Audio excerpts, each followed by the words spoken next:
share. You can't forget the past. By Scott Colorful. Spoilers follow for this episode. Click here if you want to learn how to watch Star Trek Discovery. Man, this show keeps getting better and better.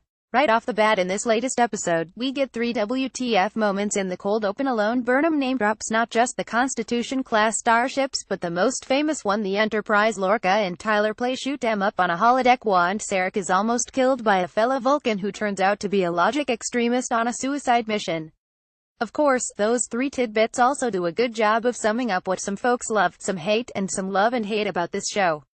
The Enterprise name drop is fan service of the highest order, while the holodeck is a potentially frustrating addition because basically that tech isn't supposed to exist during this time period, though more on that below. And the Vulcan suicide attack is the kind of thrilling dramatic twist that Discovery does so well. Lethe puts Burnham back in the spotlight after focusing a bit on other characters last week, as we learn more about her relationship with her adoptive father. As it turns out, it's complicated, though really doesn't that sum up most parent-child dynamics. It's fascinating, however, that the bastion of logic that is Sarek has managed to produce 3, shall we say, rebellious kids. Burnham, Spock and even Sabak, remember him, have all bucked the system in one way or another in their time. Star Trek Discovery walks a tightrope by not only setting the show so close to the time of the original series, but also by including secondary characters from that show like Sarek. But in this instance at least it pulls it off, backfilling the Vulcan ambassador's bigger mission. This notion of integrating the Vulcans with humankind is flawlessly logical in its way, and yet his method of using his children to do so could be read as perhaps heartlessly calculating. Or is it Sarek's devastation over being forced to choose Spock over Burnham for the Vulcan Expeditionary Group would seem to answer that question, and Sarek actor James Frain, who I didn't love in his first turn in the show's premiere, pulls off the reserved emotion of it all splendidly here. It's also nice to get a better sense of Burnham's headspace as she begins to come to terms with the different forces that are pulling at her, Vulcan and human. And you've got to love the classic Star Trek pals relationship that has developed between her and Tilly. The opening bit with them jogging together and then bouncing off one another over what to order for breakfast is just terrific stuff, with the computer's annoyingly helpful nutrient info dumps only highlighting the repartee between the two. This crew is really gelling. I also really like LT. Tyler already, and his very kind, very normal, very human delivery would seem to belie that theory about him that's floating around. Yes, that side of him is countered by his obvious abilities as a warrior, and it's those very skills that have caught Captain Lorca's eye. We've got our new security chief here, folks. Goodbye, Commander Landry, nice knowing you. As for Lorca, he is going through it and sharing it on Facebook.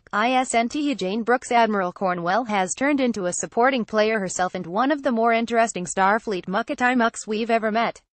The folks calling the shots back at Starfleet Commander usually ciphers on a view screen, but Cornwell, we learn here, has a shared romantic past with Lorca. Not only is she worried about the war and how his rash actions will affect Starfleet's chances of victory, but she's also concerned about the man himself.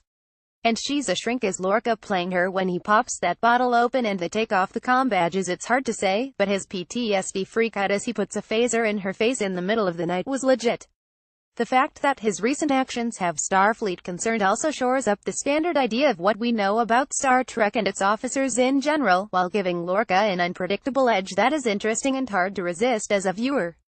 I was worried that he was going to blow his friend's shuttle up at the end of the episode, but thankfully Discovery isn't that show. Though Cornwell is in almost as much trouble, as it turns out, now that she's a prisoner of the Klingons.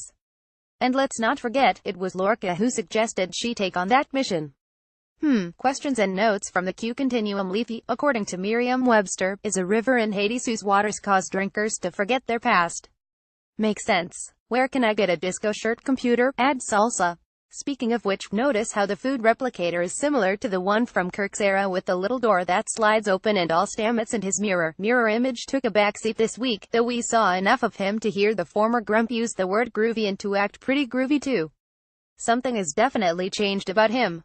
Though the presence of a holodeck in this era would seem to contradict canon, there was in fact a holodeck-type technology depicted on Star Trek the Animated Series.